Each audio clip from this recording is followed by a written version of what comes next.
Hi friends, welcome back to my channel. Vinayaka చవితికి ప్రత్యేకంగా చేసుకునే ఈ ప్రసాదం అండి పచ్చ కజ్జాయం అంటారండి.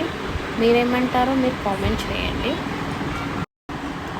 స్టవ్ ఆన్ చేసుకొని ప్యాన్ పెట్టుకోవాలి.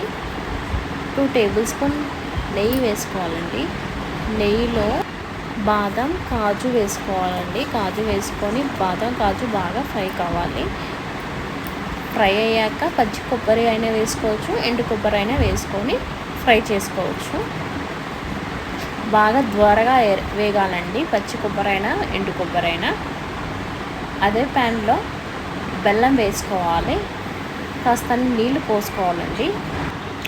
బెల్లం అనేది కరిగాక ఇలాచీ పౌడర్ వేసుకోవాలండి. ఇలాచీ పౌడర్ వేసుకున్నాక కొంచెం బాగా తీగ పాకం వచ్చేంత వరకు బెల్లాన్ని కరిగియాలి అండి. ఈ విధంగా ఈ కన్సిస్టెన్సీ వచ్చేంత వరకు ఉడికించుకోవాలండి. బెల్లం అనేది తీగ పాకం వచ్చేంత వరకు, ముదురు పాకం అంటారు కదా, ఆ విధంగా వచ్చేంత వరకు ఉడికించుకోవాలి. ఒక్క బౌల్ తీసుకొని అందులో సన్నటుకులు వేసుకోవాలి. జాలి తీసుకొని వడపోసుకోవాలండి. బెల్లం పాకం మొత్తం ఈ విధంగా వడపోసుకోవాలి. డ్రై ఫ్రూట్స్ వేసేసుకోవాలి, కొబ్బరి కూడా వేసేసుకొని మిక్స్ చేసేసుకోవాలండి. ఇంతే అండి పచ్చ కజ్జాయం రెసిపీ అండి. మీరు కూడా ఇంట్లో ట్రై చేసి మీ ఫ్రెండ్స్కి, రిలేటివ్స్కి షేర్ చేయండి, కామెంట్ చేయండి, లైక్ చేయండి, నా ఛానల్ని సబ్స్క్రైబ్ చేసుకోండి. Thank you for watching.